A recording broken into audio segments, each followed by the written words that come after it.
Estamos de volta depois de uma longa parada, com perdão do trocadilho, mas depois de uma parada nas atividades. Eu, Diego Adão, supervisor do programa de residência de Medicina de Emergência da Escola Paulista de Medicina, professor doutor Aécio Góes, meu querido João Alfredo, nosso coordenador, preceptor, técnico de informática, tudo que tem direito aqui, e a queridíssima também coordenadora, preceptora, organizadora de aulas, motivadoras e coach, nossa coach, Amanda Ferreira. Tudo bem, pessoal? Como é que vocês estão? Fala, João. E aí, Diego, tudo bem? Tudo tranquilo? E aí, pessoal, estamos de volta. Que animação é essa, Amanda? Eu tô pós-plantão, gente, mas eu tô animada, eu juro. Se vocês estivessem vendo minha cara, eu tô animada. Mas ela Discutível. Exatamente, mas ela vai acordar ao longo do episódio, eu tenho certeza que a Amandinha vai acordar. E obviamente que nós retomaríamos com o nosso queridíssimo Platão, o grande, o maior filósofo que esse planeta já teve. João vai discordar, vai rir, vai falar que não é, mas é o maior de todos. E se Platão fosse emergencista, dando continuidade, hoje o assunto qual que é, João? O que a gente vai falar hoje? Hoje a gente ficou a discutir os estoicistas na emergência, né? O estoicismo na emergência. Meu Deus do céu! Hoje é livro de aeroporto direto para a sala de emergência. Sabe quando você está viajando, você vai para outro país, você vai passear e no aeroporto você tem que fazer, você passa naquelas livrarias de aeroporto, né, que os livros custam R$200, e naqueles best-sellers do New York Times tem sempre um livro assim, né? Meu pai estoico, né? Se um dia fui estoico, 10 lições do estoicismo, estoicismo na era digital, marketing estoico. E claro que vai ter a medicina de emergência estoica, né? A gente não poderia deixar isso de fora. Você não precisa nem ir no aeroporto, Diego. É só você abrir o Instagram e ver os stories da galera da medicina que tá todo mundo postando livro de estoicismo. Nunca vi, todo mundo virou estoico. Não, exatamente, é uma... Não sei se sempre foi assim, mas que nos últimos tempos tem aumentado? Tem tido um aumento, na verdade. Aumentou a popularidade do estoicismo na internet como uma resposta à situação atual, como uma questão, o pessoal vende como uma resposta, o conhecimento ancião para os tempos modernos ou coisa assim, né? Sim, o pessoal curte um resgate, né, dessas coisas. E obviamente a gente vai fazer um modelo, né? Vamos fazer uma leve introdução só para vocês entenderem o que tem por trás do estoicismo e depois vamos tentar aplicá-lo à medicina de emergência. Então, o estoicismo ele surge mais ou menos em 300 a.C. com o seu fundador, um fenício chamado Zenão de Sítio. Ele fica radicado em Atenas e num local que em português significaria o pórtico pintado, que em inglês é stoa, né? Stoa, poikile. Daí surge a palavra estoico, né, de pórtico. Ele reunia-se lá com seus discípulos e ele trazia alguns conhecimentos que ele aprendeu muito na academia de Platão. Zenão, tá, João? Uhum. Foi aluno de Platão, Sim. só para você saber. E ele tenta trazer alguns conhecimentos da academia aplicado a uma nova forma de ver a vida, né? O estoicismo basicamente discute um pouco da física da época, né, as ciências da natureza, muita lógica, inclusive influencia a lógica proposicional por muitos anos, mas a marca do estoicismo, que é o que influencia hoje a nossa comunidade, e na época foi o que fez sucesso também, é a ética estoica, né? Ela é muito marcante a forma como o estoicismo entende a relação do ser humano entre si. A física é muito interessante também, a física estoica é bem legal, a ideia do logos e passando entre todas as pessoas e todas as coisas tendo o logos que dá a força para aquilo, né? Não, tem muito de... O estoicismo vai ter um exponencial maior no helenismo, né? Eles pegam muitas coisas orientais, né? Depois ele vai influenciar o cristianismo também, é bem interessante. Mas acho que influenciar muito o cristianismo, realmente. Mas acho que o que marca mais o estoicismo, que é o que todo mundo gosta de discutir, é a ética, né? Acho que sem sombra de dúvida a ética estoica. E qual que é bem resumido, claro, né? A noção por trás da ética estoica? Eles consideram que o ser humano faz parte da natureza e que, como um ente da natureza, ele tem que ser inteligente, ou seja, ele tem que saber usar bem os recursos, ele não pode nem desperdiçar, nem acumular demais. Ele tem que ser corajoso, porque as adversidades existem, né?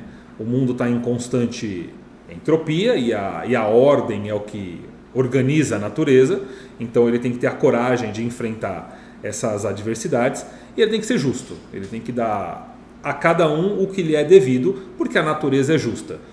Uma coisa não toma além do que é necessária, você não vê nos animais, nos vegetais, nada acontecendo dessa forma, e os estoicos entendem que o homem, para ser feliz, para conquistar a eudaimonia, que é o termo grego para felicidade, que não é uma felicidade como a nossa, né, de alegria só, né, é uma realização, esse homem tem que se ajustar à natureza. E esse ajuste passa por dois termos bem fortes no estoicismo, que é a ataraxia, que seria essa tranquilidade de espírito, essa não se preocupar, olhar para a natureza e entender que as adversidades existem, elas fazem parte dos sistemas naturais. A gente vai discutir mais nos cínicos, né? Exato, vai ter um expoente muito forte no cinismo. E a apateia, né? Que é essa indiferença, de modo que o ser humano deveria ter um autocontrole e até mesmo uma aceitação frente às adversidades. Não é um passivismo, não é que o estoico ele é um passivo e deixa a vida me levar. Não, ele vai tentar ser um homem bom em sociedade. A ética estoica ela é muito justa. Porém, frente a uma adversidade, o estoicismo coloca que assim, a adversidade está para a natureza, para todos os seres, da mesma forma como as coisas boas estão. Então, assim como você aceita as coisas boas, de uma forma tranquila também aceite as coisas ruins. Isso gera uma corrente que se chama de determinismo ético, né, em que o destino não está no seu controle, e os estoicos vão ser conhecidos como os fatalistas, né? Então aceite as fatalidades da vida sem nenhum tipo de chilique, né? Sem se afetar, sem chamar mãe, sem bater o pé no chão. A vida está aí, as coisas acontecem, paciência. Segue a vida. A ideia é que a sua emoção, toda a emoção que você for ter, vai ter dentro dele uma questão lógica. Perfeito. Causando essa emoção. E você tem que avaliar se o que você está sentindo, o que você está achando, realmente faz sentido dentro daquela situação. Perfeito. Então você está bravo, você está irritado, por que é? Perfeito. Você está sentindo aquilo. Perfeito. E o que o Zenão cria vai ter uma difusão muito grande no Império Romano, já aí no século I, né? A gente sai de 300 a.C. e vai para o século I, na fase do estoicismo chamado estoicismo imperial. E aí 3 nomes vão se destacar, né? O Sêneca, o Epicteto e o Marco Aurélio. E acho que é o Marco Aurélio que pegou, né? Todo mundo adora aquele livro, Meditações de Marco Aurélio, né? Porque é a única coisa que a gente tem, né, escrito. Ninguém escreveu mais nada. A Sêneca tem alguma coisa, né? Epicteto também, mas o Zenão mesmo não tem nada, pelo menos documentado, a não ser de alguns discípulos seus. A Mandia tá só... A Mandia tá sofrendo aqui. Eu só tenho 6 anos, gente, eu não sei o que eu tô fazendo aqui. Seja estoica e aceite. Começa já treinando o estoicismo agora. E eu trouxe aqui, anotado, algumas frases de Marco Aurélio, né, e Epicteto, só para ilustrar e a gente começar a nossa discussão. Então, João, vê o que você acha daqui. A primeira frase do Marco Aurélio.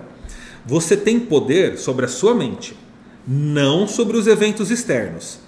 Perceba isso e você encontrará a sua força. Eu acho que é o grande ponto que a gente tem do estoicismo hoje, né? Que é o que pega muito. Né? Sim. A ideia de que você não tem aquela ideia que todo mundo que já conheceu até a ideia do Alcoólicos Anônimos, outro Anônimos, que é tipo mudar aquilo que você tem capacidade de mudar, não focar no que você não consegue e a sabedoria de mudar, de saber uma coisa da outra, né? Que acho que é o grande foco de por que o estoicismo ficou tão forte hoje em dia, né? Sim, sim. E agora, Amandinha, olha essa frase do Epicteto aqui, ó. Controle o seu desejo. Não coloque o seu coração em tantas coisas. Só assim você obterá o que precisa. Não é uma indireta não, viu? Eu falei, acho que é. Não. Eu só separei uma frase aqui, por acaso caiu em você. Por acaso caiu em você. É o destino, fatalismo. Outra frase, Amanda, do Epicteto também, ó. Os homens são movidos e perturbados não pelas coisas, mas pelos julgamentos e opiniões que eles têm delas. Então assim, sei lá, aconteceu uma coisa muito grave, falece alguém, ou então você tem uma quebra financeira muito grande. Vamos falar de quebra financeira. Isso não está afetando o seu corpo, isso não está te causando dor. É a sua interpretação do evento que gera isso, né? Então, muito essa questão da expectativa e realidade. Outra frase do Marco Aurélio para você, João. Ó. Se você está angustiado por causa de eventos externos, a sua dor não se deve à coisa em si, mas à sua estimativa dela. E isso você tem o poder de revogar a qualquer momento. Pelo amor de Deus. A ideia de que você tem um julgamento pela situação e que não necessariamente esse julgamento é real, né? A ideia de dar um passo para trás, avaliar esse julgamento e ver o quanto que ele é real, o que você pode mudar nesse julgamento, né? Perfeito. Você vai trazer, a ideia é que você alcance a sua felicidade pela compreensão de que o que está te trazendo essa tristeza, essa angústia do momento é o seu julgamento errado da situação. Perfeito. A perda de dinheiro não é um problema, não é um problema, uma coisa que você você está falhando por isso, não é uma coisa, aquele sentimento que você tem por dentro, talvez não seja a verdade da situação. Avalia melhor o que está acontecendo. Maravilhoso.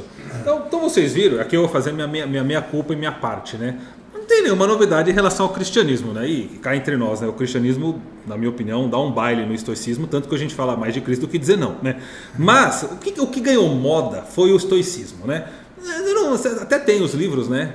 Do cristianismo, mas no momento a galera tá meio... Vamos falar de Zenão, vamos falar de estoicismo, mas cá entre nós, né? Não tem, o cristianismo explica muito bem tudo isso daí e complementa de uma forma bem melhor. Mas o foco aqui é o estoicismo e eu vou começar com a Amanda para ela acordar aqui. Vamos falar do estoicismo na residência, depois eu vou falar do estoicismo na vida profissional. Vamos fazer primeiro uma parte na residência, depois na vida profissional. Amanda, você foi estoica enquanto você era residente? O que eu quero dizer com isso? Chegava um problema na residência, né? Excesso de carga horária, angústia com os pacientes que não evoluíam bem, algum problema pessoal que a gente tem no meio da coisa, né? Tá naquela turbulência, acontece na nossa vida, um parente adoece, falece um animal de estimação, falece um parente, qualquer coisa assim. Você certamente enfrentou problemas ao longo dos seus 3 anos de formação. Você tinha uma postura estoica ou não? Você chilicava, tinha cólica, tinha cefaleia e ficava indignada? Como você reagia às adversidades externas na sua fase de residente? Você falou isso só por causa do João, que ele falou comigo que eu falei isso da outra vez. Não, porque depois eu vou fazer o contraponto pro João e aí a coisa vai virar estoica mesmo, né? Mas deixa eu ver a Amanda primeiro. Não, assim, considerando que minha residência ela pegou os 3 anos de onda de Covid, começou no Covid, eu sempre fui uma pessoa com uma postura mais resiliente, assim, em relação à vida e a tudo. Eu não gosto de ficar pensando muito em problema nem nada, eu só vou lá e resolvo, entendeu? Não sei se eu diria que é uma postura estoica, mas O que você acha, João? Mas assim, os problemas te afetavam? Você sofria ou não? Você conseguia dar uma pedalada no problema e bora que vamos? Não. Eu acho que nunca me afetei muito com o problema, não. Eu sempre tentava buscar uma solução, na verdade. E acho que eu sou mais ansiosa do que deixava me afetar, assim. Eu acho que a ansiedade me afetava mais do que o problema em si. Mas a ansiedade não era causada pelo problema? Pior que não. Não, eram outros motivos. Não sei dizer. Acho que eu ainda estou acordando.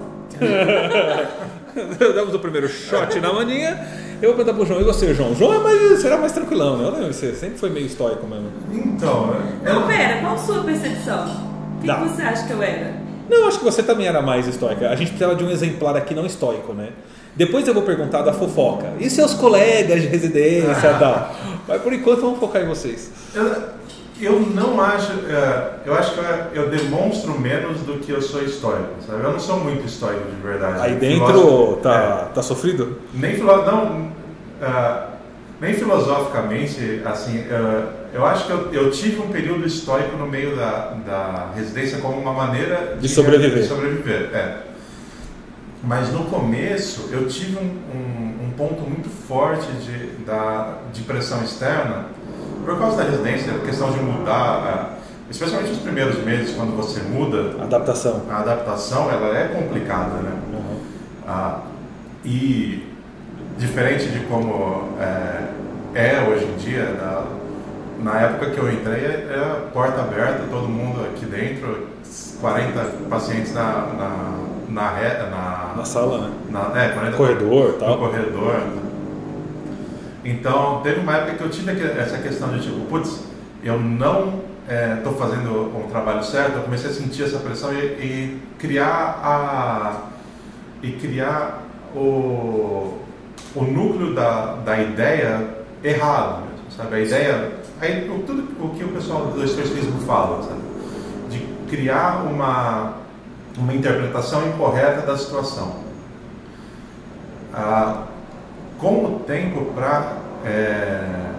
eu comecei a perceber que isso as minhas ideias estavam incorretas, que eu estava pensando errado o cerne da questão e modificando o meu pensamento para ver melhor a situação que eu estava na residência. Acho que eu passei um período de estoicismo maior, mas depois eu acho que não é a minha filosofia mais clássica que eu sigo mesmo. Perfeito. Não, mas não vamos falar do cinismo não, espera um pouquinho. Cinismo é o próximo episódio. Deixa eu falar uma coisa. Fala. Eu levei acordou, olha lá, acordou. Agora vai. Não, eu não estudo muito essas coisas igual a vocês, assim, então não sei dizer em relação à definição. Mas eu levei muito a sério o seu discurso do primeiro dia de residência, durante toda a minha residência, né? Principalmente a história do avião. Que a residência em si, a gente não pega ela pelo avião em si, a gente pega ela pela viagem e pelo destino, né? Então eu passei muito pela residência com a ideia de que, assim, eu já imaginei que isso ia acontecer, eu já sabia os problemas que iam aparecer. Óbvio, quando aparecia alguma coisa dava um baque, mas assim, eu sabia que fazia parte da trajetória que ia ter. Eu falei, beleza, eu não me afetei tanto com isso. Sim. Acho que a residência em si passou lisa. Eu acho que eu tinha mais dificuldade de lidar com coisas externas, tipo pessoas, do que com problemas da residência em si, entendeu? Legal. Não, e o João tocou num ponto interessante que eu queria até ouvir sua opinião, Amanda. O João fez assim, né? Eu estava indo bem, estava tranquilo, e quando a coisa pegou, surge uma estratégia estoica de enfrentamento. E às vezes a gente percebe isso. Às vezes o estoicismo... raramente você vê alguém estoico a vida toda, né? Muito difícil. Até porque se você for ser estoico a vida toda, quando acontecer uma coisa muito, muito massa, não vibra não, né? Aceita também, né? A discussão romântica contra o estoicismo, né? Tipo, exato. Que o estoico fala assim, então a coisa muito, muito boa também está exagerando o sentimento. Né? Tipo, tudo vai sendo... mutado para um central não muito bom, não muito meio ruim. Neutro, né? Meio neutro. Tipo um neutro, é uma modulação mesmo.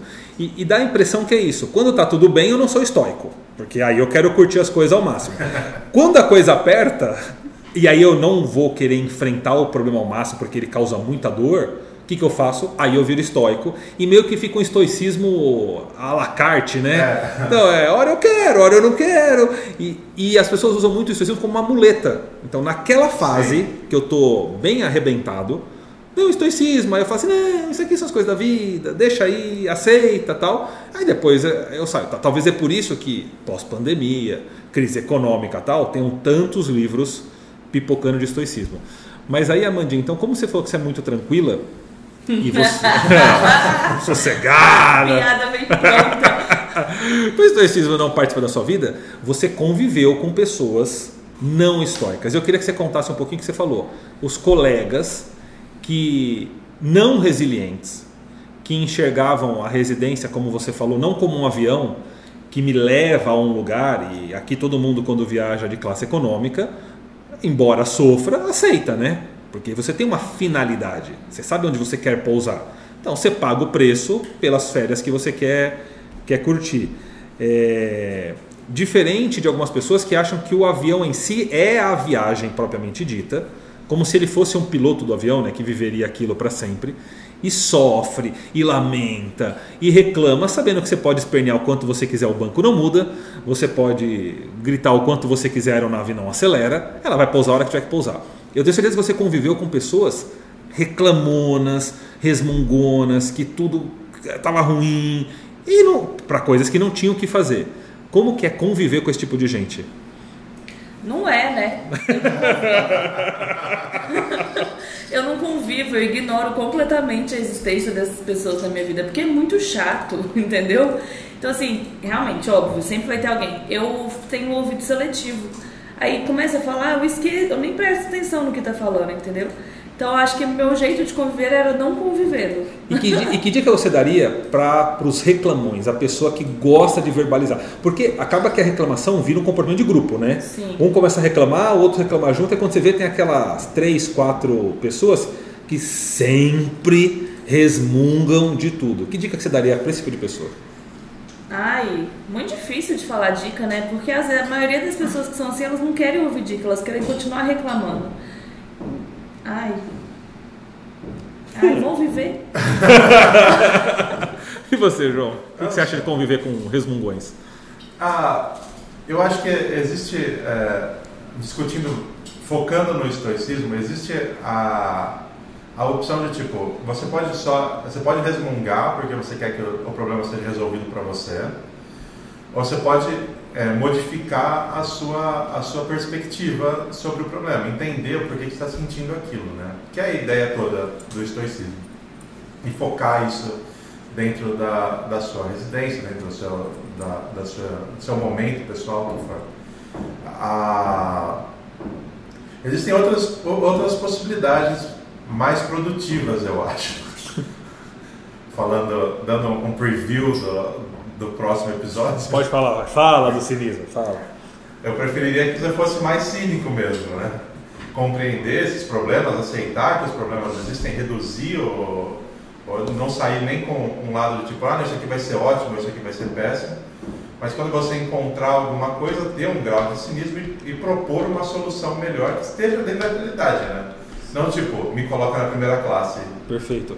Mas você falou um negócio super interessante. Então, por exemplo, se eu reclamo muito, eu mostro o problema, eu acabo sendo uma pessoa que enfrenta o problema, porque eu verbalizo ele, mas se eu exagero, eu viro chato reclamão que só fala e nada resolve. É isso. Se eu fico muito quieto, eu não gero esse desconforto de grupo, mas eu posso ser visto como passivo, que não age, que não mostra.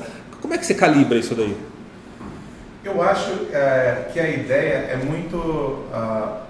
é o que a gente vai entrar no cinicismo depois. Pode falar. Eu acho que o cinicismo é um bom equilíbrio, sabe? A ideia de que você não aceita as coisas de cara como uma coisa boa ou uma coisa ruim, você avalia essa possibilidade, mas você busca as soluções dentro desse problema. E a questão, especialmente da apatia, tudo que vai ser mais forte lá, né?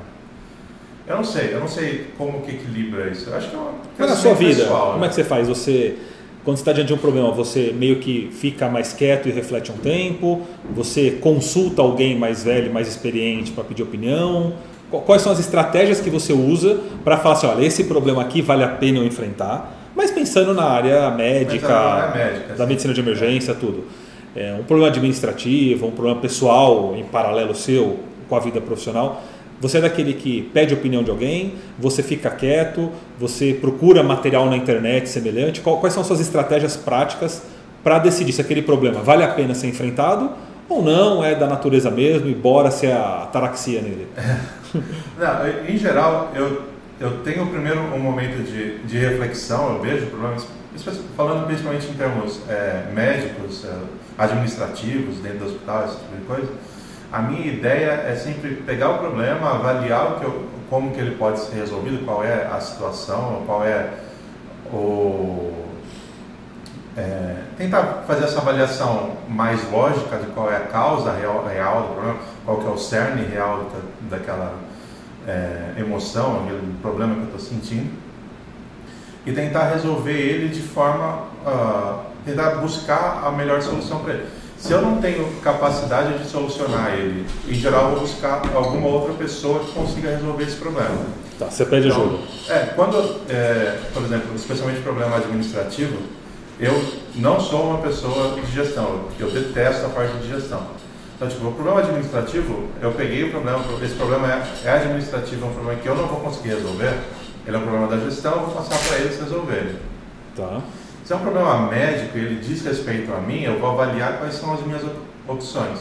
E eu gosto de buscar alternativas, por conta própria. Daí eu vou seguir centenas de maneiras diferentes para tentar achar elas. Seja buscar na internet, seja buscar alguma troca de opções, o que for possível ali naquele caso. Legal. E você, Amanda, como que uma pessoa dita ansiosa, que se disse ansiosa, lida com os problemas? Você é daquela que para e pensa? Não, você age, depois vê a consequência e corre atrás do preju? Você pede opinião? Você tem um guru que você consulta? Como é que é? Essa é uma das grandes vantagens de ser ansiosa. Eu tenho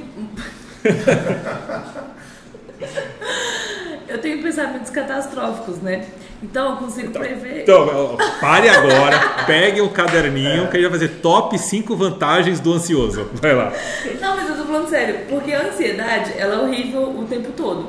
Só que minha mente, ela não para nem um único segundo. Então eu antevejo todas as coisas ruins que podem acontecer e tudo que vai ser negativo inicialmente. Então eu já consigo fazer meio que uma ponderação de tudo antes de acontecer, entendeu? Então, acho que vocês me conhecem, sou uma pessoa muito resolutiva.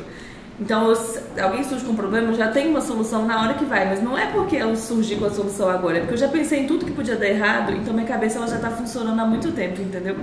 Meio louco, sim, talvez. Mas eu lido com a vida desse jeito, entendeu? Eu penso tudo errado e eu falo, não tá chegando nesse nível, então as coisas vão ser boas até algum grande momento. Você estaria bem com o estoicismo. Eu tô achando que ela é estoica já. Vai fundar o neo-estoicismo. Eu acho que não. Mas você tem alguém que você pede ajuda? Alguma coisa assim? Não. Quando o problema não tem solução, como é que você resolve, geralmente? Você tem algum guru? Você segue algum princípio? Mnemônico, 5 Ws, 4 Hs de resolução de problemas. Nossa, eu odeio esse 5 Ws. Eu nem sei se existe o negócio. Sempre tem uns negócios assim, não tem? Existe. Canva. Tem o Canva. Monte um... Ws, assim, when, where... tem uns negócios assim. Esse é o estoicismo também. É o who. Isso é uma ferramenta de gestão, né? Que as pessoas usam para poder criar. Na verdade, isso aí é regra de jornalismo. É who, what, who, when, where. Tem uns negócios assim. Essas coisas. Você não faz isso na sua vida, Amanda? Você não tem um post-it na geladeira com who, where, when? Não. Eu não costumo conversar muito com as pessoas. Eu acho que eu tenho algumas pessoas que são mais referências, que são pessoas que eu geralmente admiro, e aí eu converso coisas que me angustiam muito com elas, mas geralmente eu mesma pondero, entendeu? Tá. Eu mesma conversando comigo mesma e pensando nas coisas. Legal. Terapia, tá, gente? Tá em falta. Se alguém tiver contato de bons terapeutas, manda aí pra gente. Tô precisando. E para a gente caminhar para a nossa discussão final, na vida profissional de vocês agora, quais são os principais problemas que vocês acham que vão surgir para o pessoal que vai começar agora, a residência, se formar, que certamente eles vão enfrentar, que é uma variável independente, para eles se prepararem já, né, para quando isso chegar, não surtar, mas também não ficar passivo, né? Quais são os principais problemas, João, que você vê que um médico emergencista recém-formado enfrenta no seu dia a dia? Sobrecarga de trabalho, falta de emprego, ou não, o emprego está bom, financeiro, paga bem, paga mal, como é que é? Emprego em si não é um problema tão grande, por enquanto, mas acho que o grande problema é pagamento, em termos de o quanto a gente ganha comparando com outras especialidades é bem reduzido se você for avaliar mesmo, né? Especialmente não tem uma valorização tão grande quanto outras especialidades ainda. Ainda é visto como uma especialidade que pode ser feita por recém-formados, não precisa de especialista, qualquer um com qualquer especialidade pode fazer. Isso pode causar uma angústia muito grande na pessoa. Isso você fala, é visto pelos outros profissionais, pelos outros profissionais, especialmente da parte de cima para baixo no hospital. Administrativa, né? Porque a sociedade, a Abramed, a própria especialidade tenta fazer um movimento inverso, né? Que é de valorização. É o que a gente quer valorizar e que o pessoal compreenda a validade da especialidade. Legal. O quanto isso existe ainda varia de local para local. Alguns locais com mais, outros locais com menos. Tá. Você acha que tem muita sobrecarga de trabalho, estresse, desgaste? Eu acho que sim. É bem sobrecarregado, especialmente por essa visão, né? Não é uma especialidade ainda tão valorizada, então o trabalho não é tão valorizado. A ideia, a gente vê isso bastante nas avaliações mais novas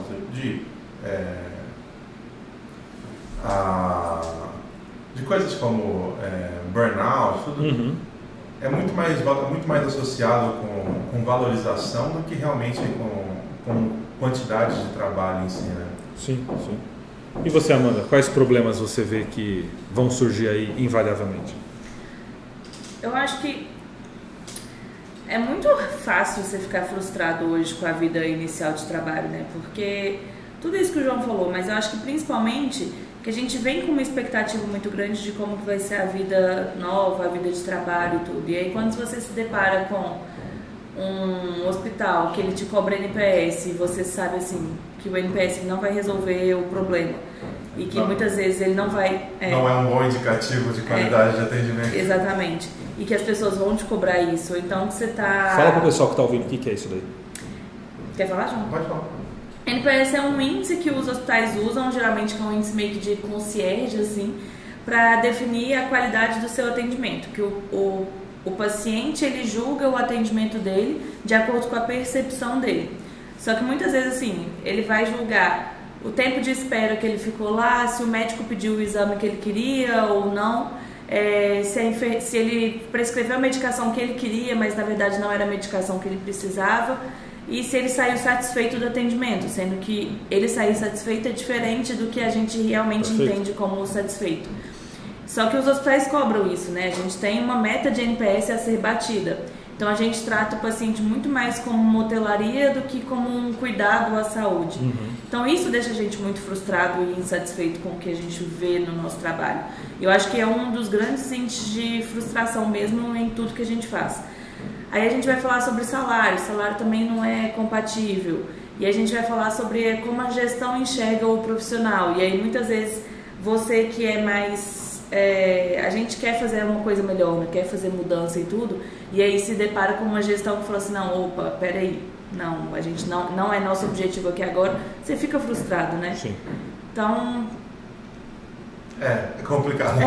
Não tem como dizer, eu acho que assim, eu acho que o que mais ajuda a gente nesse quesito é o relacionamento interpessoal, então você aprender a lidar com as pessoas, aprender a conversar também, porque talvez seja o único jeito de você conseguir passar obstáculos, você sabendo lidar e contornar com os problemas com a forma como você fala. Porque eu acho que talvez isso vai criando uma montanha russa também de coisas, né? Tipo, você fica frustrado e aí você fica estressado e aí você começa a falar mal com as pessoas, começa a ser grosso e aí você não é ouvido e aí você fica mais estressado ainda.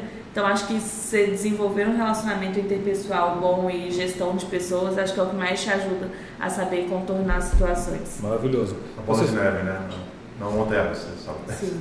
Vocês colocaram dois problemas bem interessantes aí, né? O João falou que existe ainda uma falta de valorização do profissional ao que de fato lhe deve, né? Tanto financeiramente, quanto de carga horária, quanto de reconhecimento, inclusive. Embora isso esteja mudando, mas ainda falta muito, né, ser feito. E a Amanda colocou que também existe uma desvalorização até da competência profissional, porque ele está sendo medido não pela métrica técnica, mas por uma métrica subjetiva da opinião de alguém que nem sempre está em conformidade com o necessário. Afinal de contas, algumas medicações doem, né, alguns tratamentos são sofridos ainda, algumas esperas, infelizmente, são necessárias. E o satisfeito e o insatisfeito é um critério muito, muito subjetivo, principalmente do ponto de vista do paciente, que o pessoal vai chamar de cliente nesse cenário, né? Eles mudam a nomenclatura para cliente, que é jornada. A jornada dentro do pronto-socorro. A dor, né? Qual é só... Deixa eu fazer um parênteses aqui. Você já está se contorcendo fazer um parênteses aqui. Na cadeira aqui, para quem não consegue. Recentemente eu fui em algumas reuniões, né? E de coisa de marketing e tal. Aí todo mundo perguntava assim, qual é a sua dor? Né? Nenhuma, inferno. Não sinto dor, não estou com dor. Cara, surge um vocabulário. Um que eu adoro, nossa senhora, que dói na raiz da minha vida, é oportunidades de melhoria. A gente não pode falar mais de coisas ruins, não. Qual oportunidade você vê nessa questão que você me traz? Mas qual que é a... Porra! Eu até falei. A gente está fugindo um pouco. Não, maravilhoso, né? Dor, oportunidade de melhoria, é maravilhoso.